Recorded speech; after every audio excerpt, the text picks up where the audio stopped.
Welcome to the Fire Life Podcast CT. The stories and opinions expressed on this podcast are solely the individuals speaking. The hosts, firefighters, fire buffs, and sparks do not represent any fire department or organization.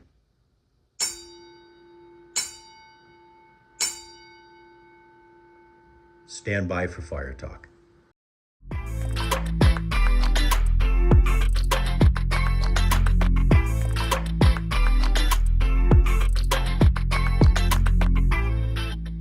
So with us today, we have Todd Hiller from the Colebrook Fire Department, Deputy Chief. Start off, tell us a little about yourself. All right. Like Chris said, my name's Todd Hiller. I'm the Deputy Chief of the Colebrook Fire Department. I've been there for about 26 years now. I joined as a young member, as a cadet. Got my feet wet as soon as I could.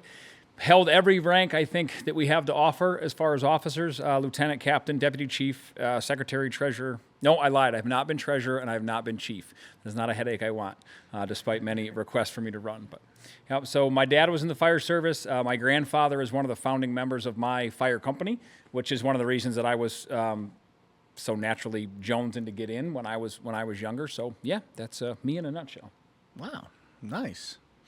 So you're kind of one of the first rural department people we have. You guys don't have any fire hydrants, right? We have four. We have one at the summer camp in town. We have one at the reservoir. We have two at the summer camp. We have one at the reservoir, and we have another random one on the reservoir property, but I don't think we can actually use it. So we rely very heavily on tanker shuttles, water supply that comes from water on wheels, basically, static water sources, underground cisterns in our neighboring district. But it's a different animal for sure. We joke we have a couple guys in my department that are from hydrant districts originally, or some that work in hydrant districts, and they get really wrapped up, and we don't know what to do when there's no thing that sticks out of the sidewalk that gives us water. But I would say it's a challenge until you understand how to do it. Once you know how to do it, yes, it takes a little longer, but in the grand scheme of having water on the fire quickly, we can kind of get the same response time as somebody can with a hydrant. Even though it's not close to the fire, most city apparatus, that rolls up has a little bit of water on it. Our apparatus has a lot of water on it. We can use that until we get some other water supply established. So it's a challenge for sure, but it's one that we embrace openly, that we like working on. So your department has the cadet program.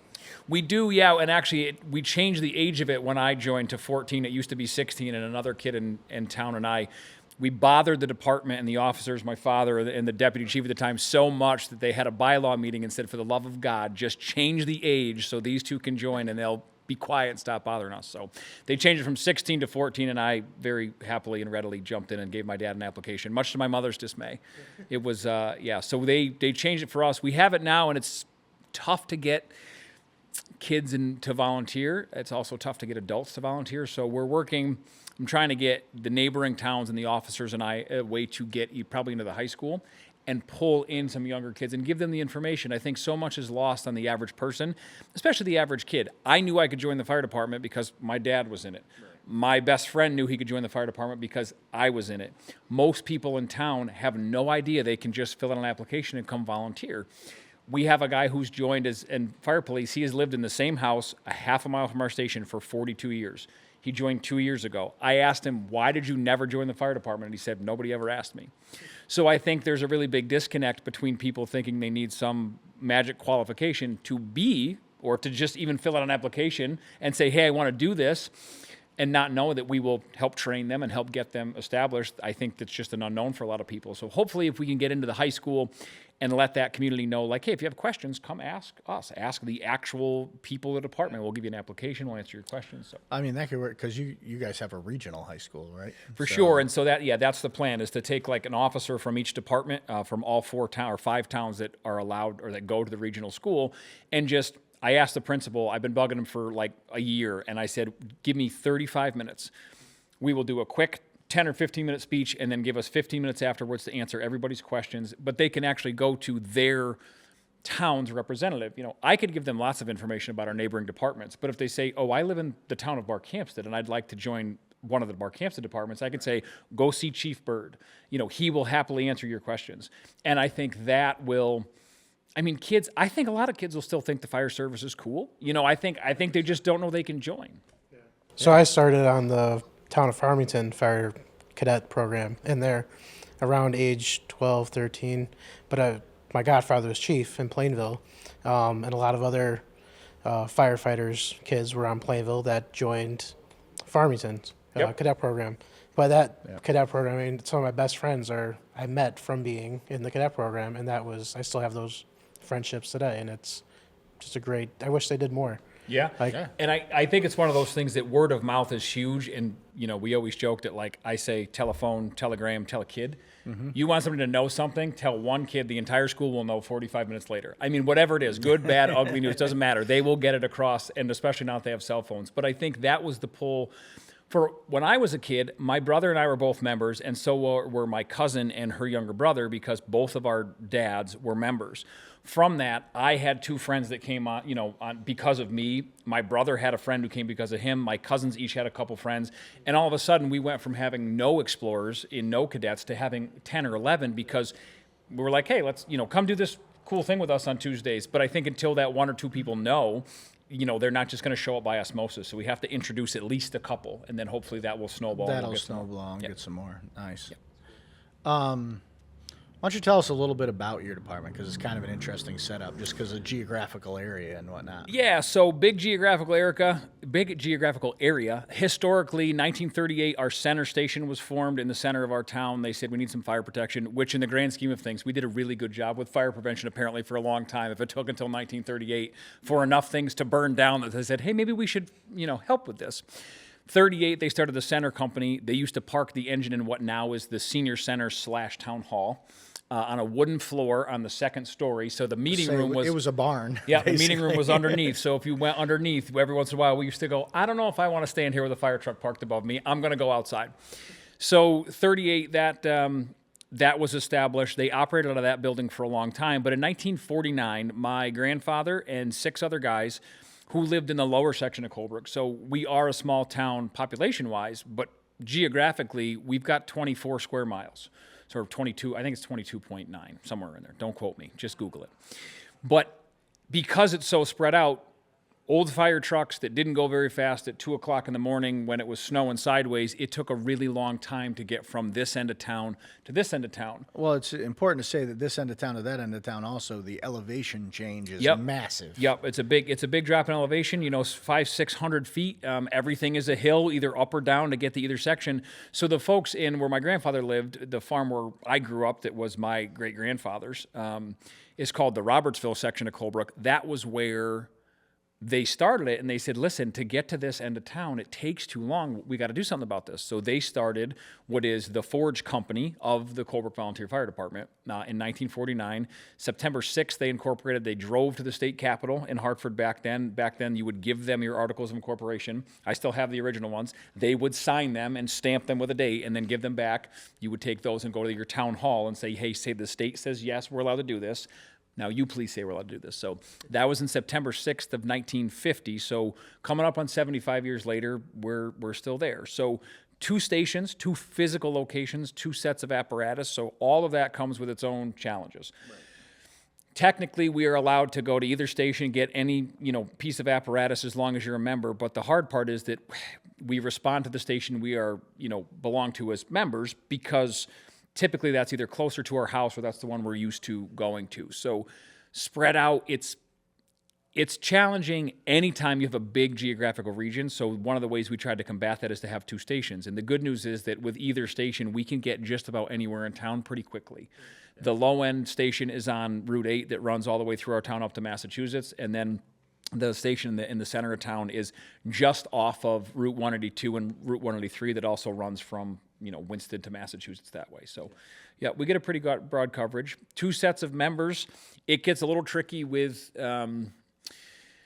managing everything because we have separate apparatus for each station. We don't just park stuff random places, but that comes along with separate maintenance costs, separate bills. So it's a lot to work through and a lot to work on administratively when it comes to, well, my role as a deputy chief sometimes is, we're paying a bill that also gets duplicated and sent to the other station. We each pay half. So there's kind of a lot of stuff that goes into it, but it's a good balance. I think we serve the town pretty well. We do a good job of giving them a better amount of fire protection because we are in 2 physical locations. We don't have to say, hey, the firehouse is really far from your house, but each station between the 2 of them, everybody is fairly close to at least one of them. You guys just do fire, no EMS? So we have a first responder program that is part of the fire service. So they are their own entity called the Colebrook First Responders. They operate under their own medical license, though, and we run medical calls, just no ambulance. So we are supplemental first responders, EMTs and EMRs, that go basically to medical calls in town. The medical call volume is a little higher than our fire call volume, which is once we started the program, we very quickly learned how many people in town actually needed help when it came to medical stuff. Nowadays, thankfully, knock on wood somewhere, the fires are a little less prevalent than they were years ago. People are better with fire safety, so the call volume went down a little bit, but medical calls are on the rise. So we do that supplementally. Not all of our members are cross-trained. A lot of our members are just fire. They're not EMS. All of our fire members are CPR certified, so if we're at a MVA or a structure fire, something of that nature, we have folks who can help all over the place. Basically, most of the members could give CPR if they needed to, but when it comes to EMT or EMR, it's a smaller handful of folks that can come help. So, yep, we do both. Very good. What do you guys run for fires a year? Not that many. So Yeah. in a small town, we always joke that if you miss the fire this year, you can always go to the fire next year. But because we provide supplemental mutual aid to the surrounding departments, typically we go to 2 or 3 or 4 a year. We provide mutual aid to the Barkhamsted Fire District, sometimes the Winston Fire District if it's a big enough incident, sometimes New Hartford if it's big enough. We also go to West Heartland, and we also go to Sandusfield, Mass., Tolland, Mass. So between the departments, we help cover, and that's one of the other challenges today, too. We talked about the cadet program being kind of sparsely populated, but membership in volunteer departments is also kind of sparsely populated here and there. It's difficult, on a random Tuesday afternoon to get more than 2 or 3 people from your own department to show up. People work, people are out of town, people have kids, whatever the case may be. So we rely a lot on mutual aid folks. But most of our bread and butter is MVAs. We have Route 8, Route 44 that both run through town. Those are our bigger, super heavy traffic. Most of our serious MVAs are on those roads. So, but we do see a little bit of fire here and there still, at least to kind of keep our guys sharp. Yeah. It's interesting you said about the, going to the high school and all that. I listened to one fire podcast. It was just if it was National Fire Radio or not, I'm not sure. But they talked about going to the high school to the football team and going towards them, to Giving them the pitch. Yeah, give them the pitch and all that. So I think that's great that you guys will do that. And fingers crossed it works. And years ago when I went to the regional high school that I planned to go to, one of the things we used to do was around prom every weekend, or around prom weekend every year, we used to do a mock motor vehicle accident. Motor vehicle accident. And they got away from doing it, because if any principal ever listens to this, they're probably going to get after me. But I know a couple of them from the school, so they can yell at me. But I think they did a real disservice to the kids. And I get it. They said, it's kind of hard for kids to see that stuff. I said, well, it's hard, but it's really important. And I think it serves 2 purposes in the case of me being a deputy chief looking for members, but also me also being a father and a dad. Seeing the accident, kids get a real live look of what happens to a vehicle, how serious things can actually be, how screwed up your car will look. Watching somebody get pulled out, even if it's fake blood and they know it's just an act, getting pulled out on a backboard or stretcher, putting them, sometimes we would put them in LifeStar. It gives them a really serious look into the dangers of doing all the silly things that teenagers do that surround driving. But it also gives kids a real insight into, hey, I want to be part of that. I want to do that. That would be really cool. I've always wanted to help people. Why? How come I'm not doing that? And so I think by not having the actual mock accident, they've kind of taken away 2 different facets of us. They've taken away potential members, and they've also taken away some of the seriousness that kids got to see about drinking and driving and that kind of stuff that we see and try to tell them secondhand.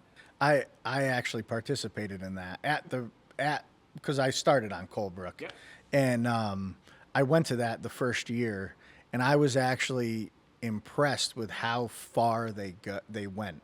I mean, people were full, done up. I mean, blood, the whole 9, and I mean, the state police were there. They arrested somebody. They went all out. It was a shock to say the least. Yeah. But you're right.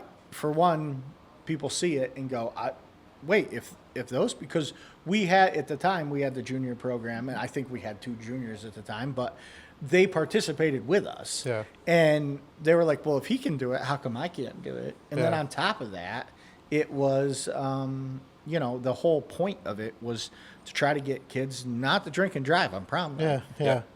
And I think a lot of that too, like you said, a lot of it, you know, them seeing, hey, I want to do that. And if they do see another junior member, like, whoa, hey, he's not some 50-year-old guy that's been doing this forever. He's a kid like me. I want to do this, you know. So, yeah.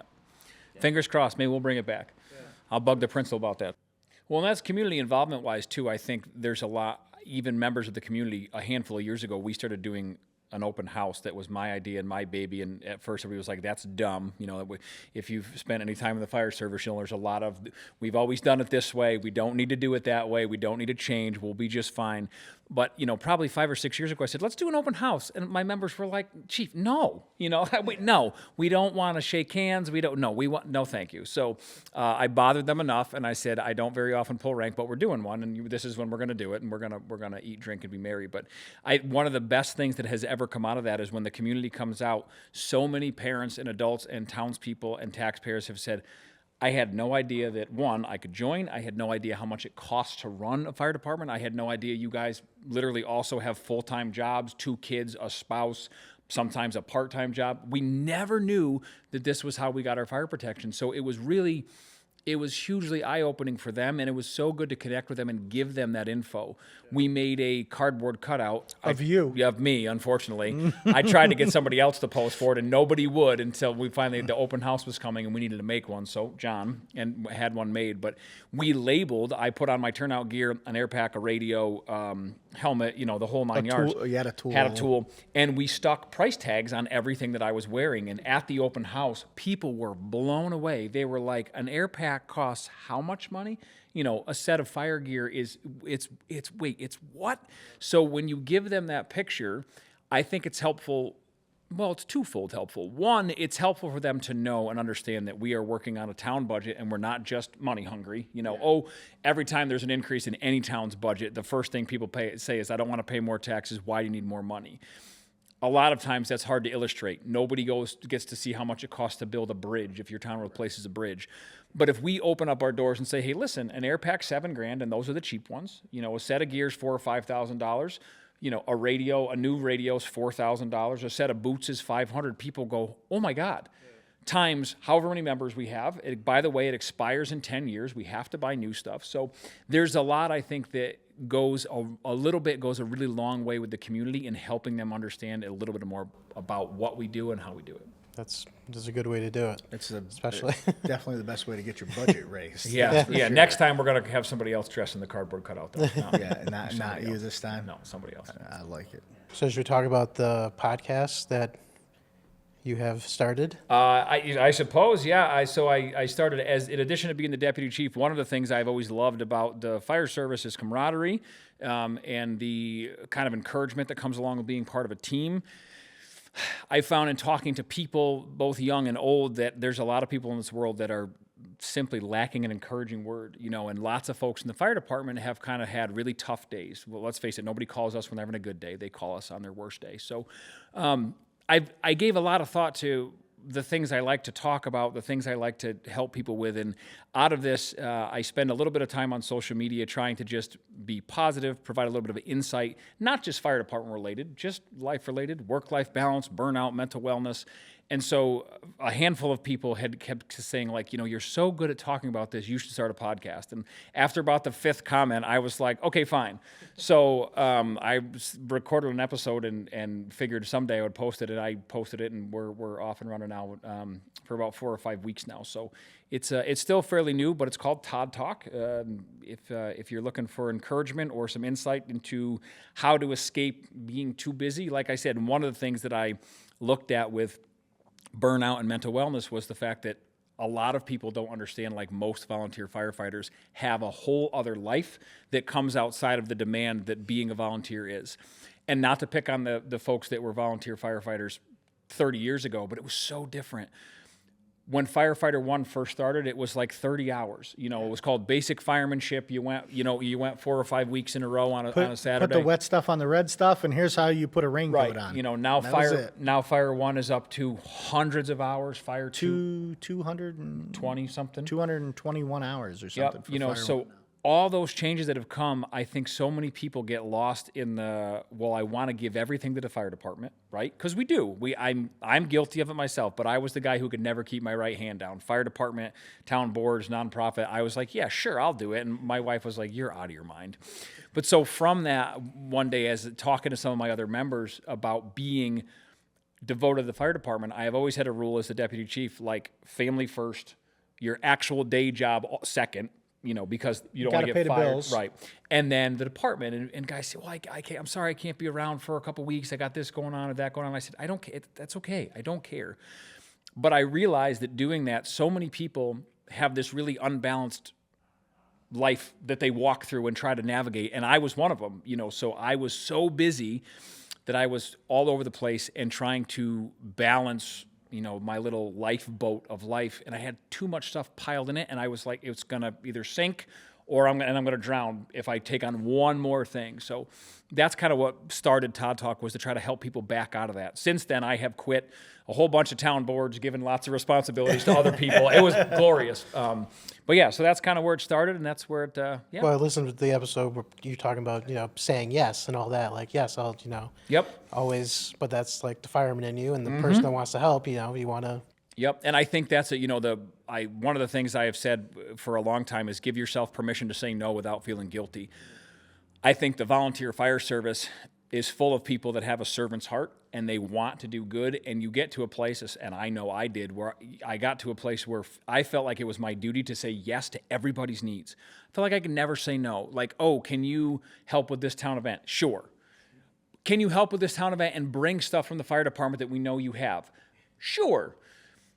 Can you be part of this nonprofit? Sure. Can you run for the Board of Finance? Sure. You know, and I said yes to everything because I was like, well, if I don't do it, who else will? Yeah. And I think in the world of first responders, firefighters, EMS, even police officers, hospital workers, nurses, you know, emergency management coordinators, dispatchers, we have this whole faction of people who they are led by their servant's heart down this path of life, and it's so hard for them to say no without feeling guilty or upset, or, oh, this person's going to be so mad at me that I said no, which is wildly foolish. Like, I have friends of mine that are like, I say no to stuff all the time, and I feel no guilt. You know, you know, people are like, I'm fully okay with being lazy and not helping other people with all their obligations. But I think the first responders, and those of us who are first responders, that's the trap we fall into all the time. Oh, hey, we need to go to a parade. We have to come wash the truck. Hey, we have a training that's a Saturday instead of a Tuesday. Okay, I'll give up my Saturday and I'll miss my kid's basketball game. Hey, this call, we got to do an after-action review because it was a really detailed call. Okay, I'll give up another night this week to go sit through this because we don't want to do it on a training night. And I think a lot of that, a lot of it was motivation for the Todd Talk podcast, but a lot of it is also motivation for how I handle my members. I never want them to feel like I am asking so much of them as the deputy chief that they are so stressed and burned out, like they don't want to come anymore. Because I think that's the opposite of the coin. The reaction is the reactive response is I'm just going to quit everything. I can't do this anymore. Right. I got too much stuff going on. Right. I have to leave, and I'm just going to give it all up and go hide in a corner. And we don't want that. You know, there's a healthy way to do it. So I want to make sure my members always know that. You know, always know that. Yeah. Well, one of your episodes I listened to was just like, I mean, really, like, it was real. I mean, that was some real talk, and that was like for my situation I'm going through now. That was like amazing to hear, and it's like just put everything in perspective. Like, nope, he's right. Like, just, you know. Well, thank you. Look at you. You're out there helping people. I'm out there helping people. Yeah. You know, and it's so funny. You know, I think that's the helper mentality that we get. I think is one thing that really can draw people to the fire service. Not everybody wants to run headlong into a burning building when everybody else is leaving, but I think there's a lot of people who, if you introduce them to the idea that they can help, will think, wow, that was cool, and get a lot out of it. So maybe they're not the one who wants to go fire 1, fire 2, and be the hazmat tech, but maybe they realize, boy, you know what? I helped pull somebody out of a car. I helped, get somebody safely home after they fell off a hiking trail. So I think if we introduce that little bit of ability to help and that little bit of realness of, hey, listen, you can be a regular person and become a firefighter. You don't have to be born one. I think then a lot of people will kind of get the bug and get drawn into it. We have friends we were talking about before. John, he kind of joined hoping maybe to do a little bit of stuff administratively here and there, and then immediately got bit by the bug and said, I need to do all of this, everything from soup to nuts. So yeah. And he did, and then so did his wife got involved too. Yep. So and I think there's helpers in a lot of people, and we just kind of got to uncover them a little bit. Yeah. Yep. Do you have? I know you talked about the regional school. Is that a tech school? Is that just high school? Just high. So it's a middle school and a high school. So it's grades 7 and 8 are the middle school, and then 9, 10, 11, 12 is the high school. Covers Barkhamsted, Colebrook, Norfolk, and New Hartford. It also covers Winsted. If you live in Winsted or Heartland, you can participate in the FFA program at regional and still go there. Yeah. So it's, in essence, it's 4 basic towns, and then with a little bit of a handful of students here and there from two other towns. But for the most part, it's those. I was just thinking if you had like a trade school at all near you. Torrington has Oliver Wolcott Tech. So, yep. And we do have students from our town that go to Tech. Okay. Yep. So we do have a handful that end up there at a technical school. Because that's what you have in the fire department is a lot of tech. Yep. Yeah, people who, and I think that's another thing we can tradesmen. Uncover with people is like, oh, hey, we have a guy who was like, I never knew I could drive a fire truck if I took a class. And we were like, yeah, and he's like, well, I want to take the class. I like fire trucks. So, and off he goes to become a driver. So, yeah, it's a good thing. Yep. So being an instructor, what we found too is, like you said, we used to get a lot of people from the trades, right? And everybody brought, especially in a volunteer department or career, everybody brought something different.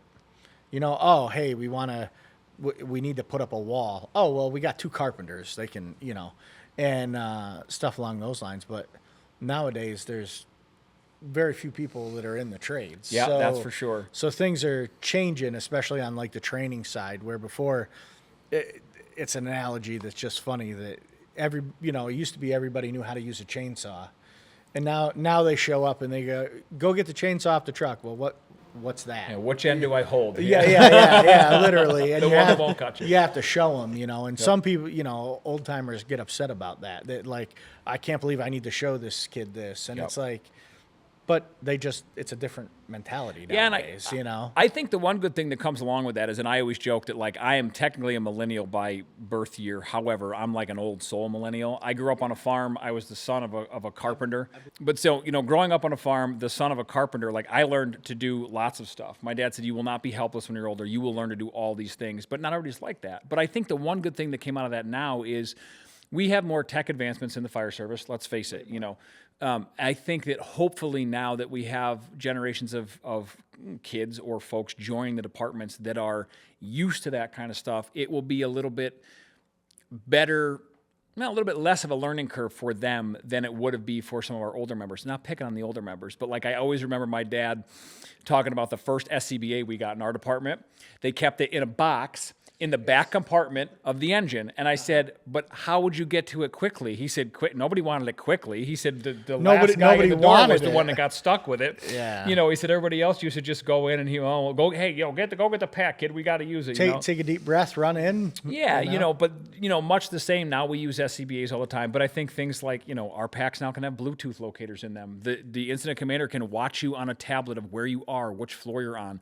People who say, we have a search and rescue, we need a drone. Any 19-year-old kid now with a backyard can be like, oh, I know how to fly a drone. I have one. Yeah. So those types of things, I think, as hard as it is sometimes for the fire service, for us old, gruff, salty, we've always done it this way people.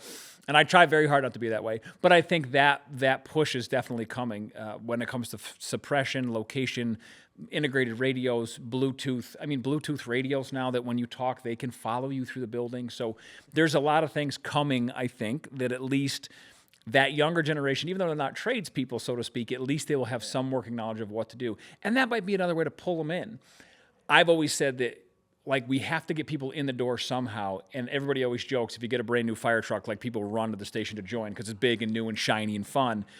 And we just got one in May, and so hopefully people will beat down the door to come join. Yeah. But until they do, I think if we do things like, hey, the fire department at our open house this year is going to do a drone demonstration of how we search with a drone if you are lost somewhere in a hiking trail or if you are lost in the woods, because I think that opens a whole new door of people saying, whoa, sign me up. I Yeah. will happily participate if that's the kind of stuff you guys do. Right. Yeah. You might get an electrical engineer or somebody that had no idea he could be on a fire department. That was like, wow, that's really cool. Yep. You know? And I think even people now, we used to have people who worked on, a lot of mechanics would join. They were good at pumping water. They knew the mechanical stuff inside and out.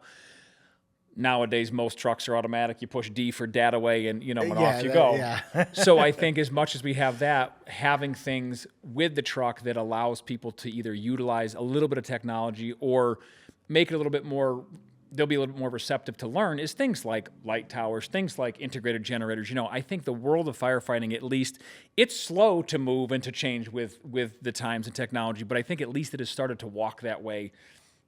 Hopefully some people now that will join will have new skills that we didn't know would be helpful. Yeah, I demoed a virtual reality trainer that you could you wore it and you had a nozzle, and then they had one you had an axe for, which, not that we use axes anymore to vent a roof, but you had an axe and you had to vent the roof, and it was really neat. It seemed legit. Yep. It really did. Yeah, and I vented a wall with an axe not very long ago. Well, we say still not very use long ago. axes, but not to vent a roof. Yeah, I mean, Norfolk Curling Club, I used an axe to vent the wall. I think it's funny. You still need to know how to use an axe in case the saw doesn't start. I'll go get another saw off the truck. Yeah. Like, we have more than one. I bet a kid from Canaan I could get through the wall faster than he could. Oh, there you go. Yeah, and he had a saw and I had an axe, and he said he was too short to reach. He didn't. It was unfair because I had longer arms. So whatever. Yep. That's funny. Yep. I mean, I thought it was pretty amazing seeing Brian Ohler's drone at the school. So he has a drone that is, it's like the same one that the NFL and like NASCAR uses. Oh, cool. It has full infrared capability, 4K video, like regular video, Yep. and it's always recording. It's 3 different types of video, and it's always recording all of them. So what we did was, when he first got it, we brought it up to it's a DJI Matrice, it's called. When they brought it up to the school, we were doing a live burn, and even though we have the metal shutters, right? Obviously, couldn't have real shutters, so Right. they're 1/4-inch thick steel plates.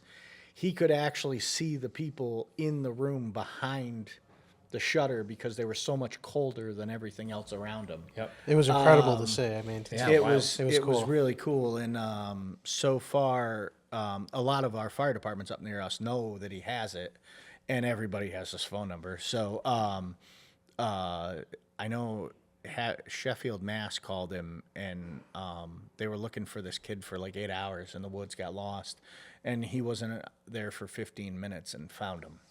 Because he could just look right through the canopy of the trees. Yep. And by that time, when they called him, it was dark out. It was pitch black out. And he still was able to find him. So drones are huge as Yeah. far as I'm concerned. They're going to be a game changer, even for like large factory fires. It'll be to the point where an incident commander, because those DJI drones work off GPS, so they'll just sit there and hover, and even if the wind blows them, they just come back to the same location. Yep. So you could put these things up, one on each corner of the building, and the incident commander can stand at the back of an SUV watching a TV. Correct. And he can see the whole scene. He doesn't, Yeah, and the evolution of that, I think in world of incident command, that will definitely be one of those technology things where years ago it was typically the chief was the guy running around trying to get the hose in the door and also trying to be in charge. Now, like to your point, go stand in a place and they always say, you need eyes on the entire scene. Well, that's hard to do at any given call. Especially usually. if it's a very large big commercial building. Yep. You might not ever see the other side of the building. Yep. But to stand and say, hey, I know that I have folks in this corner and guys right on the front lawn, everybody's accounted for and happy. That's a good thing. That's a good thing. Yeah, and then the advancements, obviously, that Scott and MSA are doing with Pack Tracker and Yep. being able to know what floor a firefighter's on. Yep. And, Ticks in the built into the Yep. SCBA. Yep. I mean, I remember, we're a Scott department, and when I got my Scott sight mask, I'm like, I don't have to hold the thermal imager anymore. This is cool, come a long It's way. built right into my mask. come a long way. on the drone front, one of the things that we have talked about before, we had a guy come to our last event with a drone. He owns his own company, was like, hey, I'll shoot some footage, put it up on my Facebook. Is that okay? And I said, yeah, it's great. It was good promo for us. But I have been trying to push the chief to grab, or maybe not buy one for us, but make sure we know who has a drone. So in the world of our department, we have one chief who is in charge of the entire department. Each station has a deputy chief, myself and my counterpart, the center station. We run each company, each house, and then we kind of answer to him. So what I want, usually I can't just go out and buy, I kind of have to run it by him at least. Right. But a drone, because we are so spread out and so helpful, or would be really helpful, because a lot of times we either have sparse manpower, we're going to a search and rescue. Sometimes the first round of people that get there before mutual aid shows up is 3 people, maybe 4. So if we had access to someone who could say, hey, I'll bring a drone, you guys start doing what you have always done. I will pick the drone up and say, here we go. The other thing that I have thought about for a long time with a drone is finding us water. So we are like you said, a rural department with rural water supply. With what leaves the station, we have a little more than 6,000 gallons of water on wheels. We have a tanker that holds 4,000 gallons of water, just water, no pump, no hose, no anything. Our squad holds 1,250 of water, and then our other engine holds 1,000. The brush trucks have a little bit of it, but we won't count those. Yeah. But in the grand scheme of things, most of what we have to do when it comes to fire suppression is go find a water source. Now, yes, we know there's a handful of dry hydrants in town. Yes, there are a handful of actual hydrants in town. The hard part is, though, if the fire is here, I think all the time about a drone, somebody picking up the drone and saying, find us a place where there's water close enough to the road that somebody can throw 2 lengths of hard suction over the guardrail or over the side of the road and pull water in. Do I know where it is? Yes, I've lived in town since I was born. I was born and raised there. I went away to college, and I lived in Rhode Island for a year after college while I was working, and then I came back. So I know where the water is. But when we get new members, I joke all the time with our friend John that I used to say, hey, take a left at Mason Hale's barn. And he would go, I don't know who that is. Yeah. He would say, I'm from Oregon, or, I'm from LA. I don't know who that is. Yeah. Not to mention he's been dead for 30 years, but that's still what we call it. So when we get new members and they don't know where the water is, if I have a driver who's driving our squad and we're assigned a water supply, and I say, hey, go to the dry hydrant at Sugar Hill Farm. Can he find that? Sure, if I give him some directions. If it's blocked, if it's snowing and it's not plowed out, could somebody lift up a drone and say, oh, by the way, person driving the squad. Don't go here. Right. Go to this, stop right here at, this part of the road. On the left-hand side, there's a swamp. You're going to pass that on the way to the fire. That's where you can go. And in real time, it might be difficult by the time somebody gets there and picks the drone up. But on larger scale incidents, I think of the New Hartford house fire that we went to. We went to New Hartford with our tanker to provide water supply, or to provide water in their tanker shuttle. One of the things they asked me to do halfway through was, can you please go help Avon and Tunks's Hose establish a second fill site, because the first one can't keep up. Long duration incidents, if somebody already had that established, they could say, yep, you can go down here, go a half a mile, take a left, there's a pond right there. Throw it through the picket fence, and you're happily off and drafting water. So stuff like that, drone-wise, when it comes to the spread out and rural nature of our town, I also think could be really helpful. But we'll see if I can get the chief on board. Fingers crossed. Either that, or I'll just buy one for my company and maybe let everybody else use it if they want to. Well, depending on what you want to buy, they can get kind of pricey. Yeah, they can. Yep. A good friend of mine, he was flying his over the ocean in Maine, and it plummeted like a rock, and $2,500 ended up at the bottom of the Atlantic Ocean. So. Well, $2,500 is a cheap one. Yeah. Cheap to who? Even cheap to you, not cheap to me. Well, no. It's cheap on the scale. Yeah, for sure. Like the DJI Matrice, I think starts at like $15,000. I was saying at the show, at the fire chief show. Yeah, we were looking at the Matrice. Yeah, you buy a car for that. Yeah. Buy half a new brush truck for that. Yeah. Well, that's another thing too that we are faced with as a small town, is like when we priced out our new squad, people were like, well, how much is it going to cost? And I said, if you buy it now, it will be this much. If you wait a year, it will probably be this much. And the first electman at the time looked at me like I had 6 heads. Yeah. And he said, why are they so much money? And I said, great question. If you put fire department on anything and paint it red or whatever, it triples in price. Yep. So I tell my daughter the story. She's 10. So when we started building our new truck, she was 9. And I told her, I said, our current truck is 30 years old, because she asked me, are you excited to go get your new fire truck? And I said, yeah, I'm excited. Yeah. So when I tried to explain why, I said, I could tell you it's a 30-year-old fire truck, but you're 9. That means nothing to you. You haven't been alive for 30 years. Yeah. So I said, when we got the truck we have now, the last time we got a brand new fire truck, I said, I was the same age as you. And she was like, whoa, like I would be excited too. Like that's so long to wait. You know, you're a grown up now with your own kids. Like that's crazy. But in that time, fast forward, like everybody was still in $1993, you know, and we bought another truck for our other station. They got a new apparatus in 2014, 15. And even then that fast forwarded to 2022. They were like, it went from $400,000 to $750,000. Like what happened? And I said, nothing. I mean, the world happened. So between COVID and the price of everything going up, like, so that's another big challenge, I think, for a lot of, well, I think any department. If you're a career department who's beholden to the city wants your money to be as low as possible. You know, do more with less. And unfortunately, we talked about that servant's heart firefighter thing. Unfortunately, we do more with less. We'll figure it out one way or the other. 100%. Improvise, adapt, and overcome. My cousin is a firefighter in New London, and when he first started working, they went down to 3-man engines and 2-man trucks. And I said, what's the guy in the truck do that didn't drive it? And he said he gets out and helps somebody else.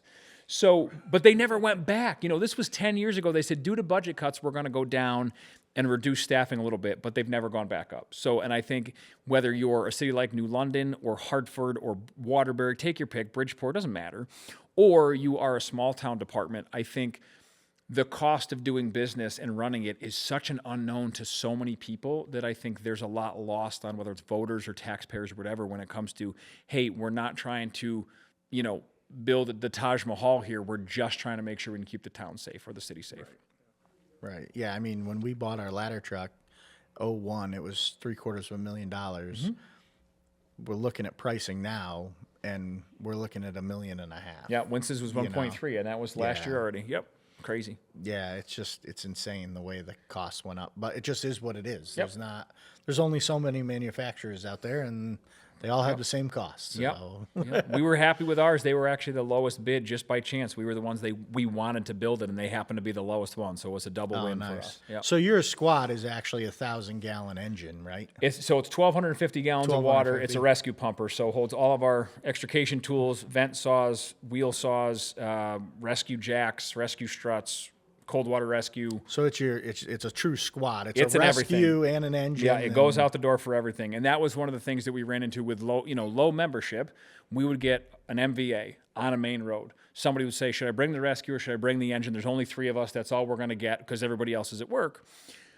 It was always a roll of the dice. Well, if there's no mentioned fire, bring the rescue in case you need the jaws, or, the rescue tools. If there's no extrication and they say, hey, it's just fluids, but you need a big blocker for traffic, bring the engine. Now we can go. I mean, there's other apparatus that we have at the other station, but for now at our station, the squad goes to everything. That's what you take. Fill it up with however many people show up and go. Whatever you get to, you can take care of, everything we got is in that truck. One thing I got to ask for my own knowledge, can you get in the back seat from the side of the truck? Yeah, you sure can. So our current engine, our old firehouse, great story. You talked about carpenters years ago. Yeah. The old building we ended up in, one of our members brought a video of my dad back in like the 80s. My dad's been a carpenter since he was 14. They tore the front of the building off, and they had to put a new microlam header in because it was an old building.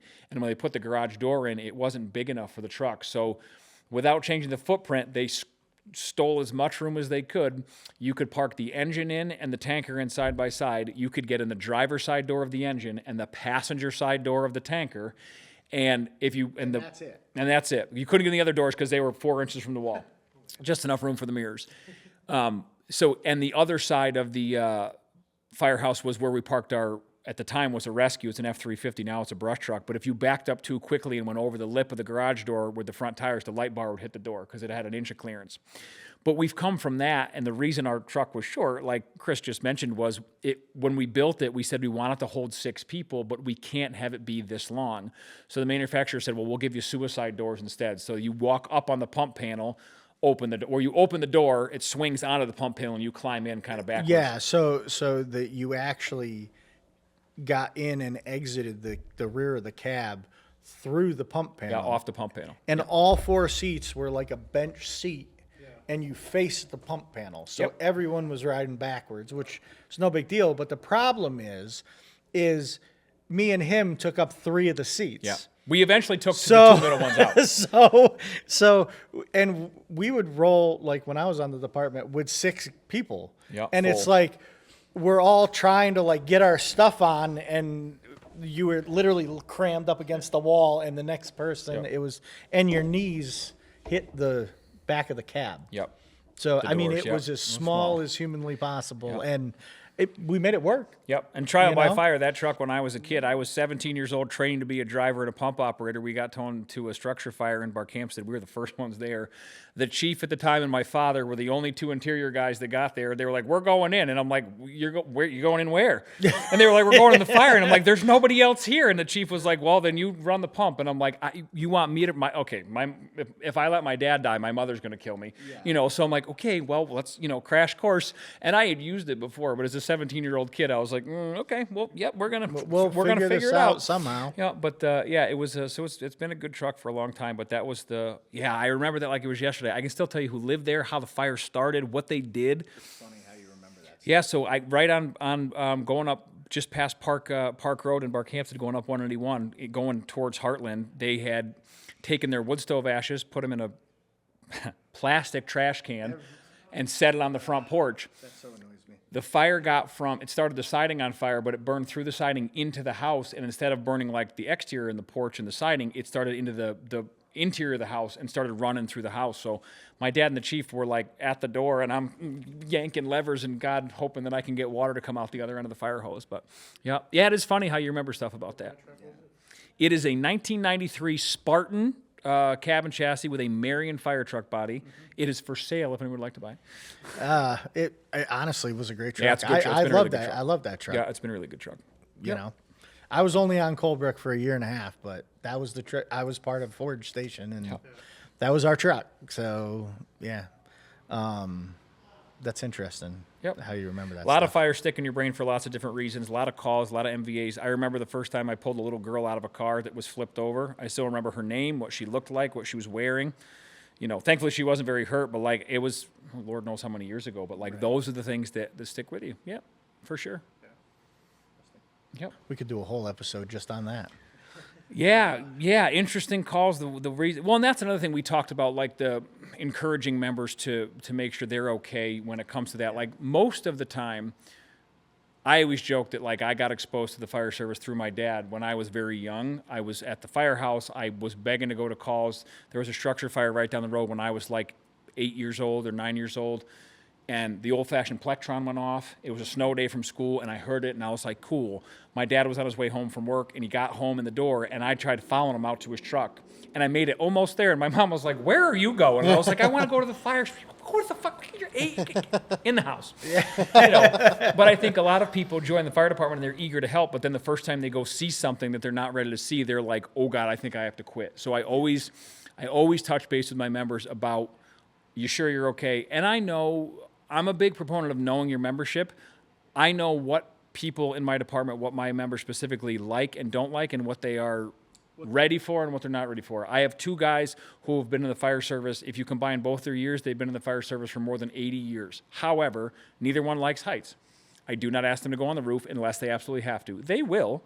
They don't want to. I have one guy who rolled up as the first person on scene to a bad wreck 20 years ago, watched a kid die in the driver's seat, and said, nope, no thank you. I don't want to be the first one there anymore. He is not my primary MVA guy. If we show up at the same time, I have him get the tools and somebody else goes to the vehicle. So knowing the little nuances about, and it doesn't mean that he's been in the fire service for 42 years. Right. So he obviously loves it enough to stay, but he knows his thing. He knows what he wants to do and what he doesn't want to do. So yep, I think knowing your members is a big... Yeah, and the thing is, it's not like it's holding them back from doing Correct. it. Not at But all. if you have the option to have them not do it, you won't. Right. Yeah. If he's the first one in another MVA, will he go check? Absolutely. It is what it is No at doubt that in my point, mind. but- Does he want to? No. Would he rather let somebody else get there first? Sure. So he will. Yeah. And like you said, I mean, I never mind career. That's just being a good officer. Yeah. It doesn't matter if you're a career or volunteer. Right. Yeah, I read a quote the other day that I liked a whole lot, and actually was by the assistant director of the school. And he said, I've met some really great volunteer firefighters and some really capable officers, And I've met some career guys that even though that's what they do for a living, they're not the best people, you know. And they said, don't let the career volunteer stigma sink into letting you think that that's the defining aspect of what it takes to be a good firefighter or a good person or good at your job or your hobby. You know, there's lots of people who do lots of things for a paycheck, and I think that there's tremendous officers, career, volunteer, combination, whatever it is, all the way across the board. And I think one of the things that I've always respected about all the officers I know that I have the most respect for know a lot about people and know a lot about their people, even if they are hard. You know what? You know, they're a hard sell and they're blunt and to the point and they yell a little bit. Even so, they know their people, they know what they can do, and they know how to be effectively or how to lead people effectively. So, yeah, it's a give and take, man. It's not easy. Yep. Well, when we get the new studio built in Plainville, Okay. We're love definitely going to have you you're back. coming back. Yeah. Okay. Absolutely. All right. Okay, pick something closer. Plainville. Well, it's Plainville. That's where we're doing the studio. Yeah. Sorry. That's okay. That's all right. I'll buy an extra large coffee. Yeah. So, all right. Well, thanks for coming. Yeah, thank you. Thank you very much. Yeah, you got it. Thanks for having me. Thanks. Of course. You good?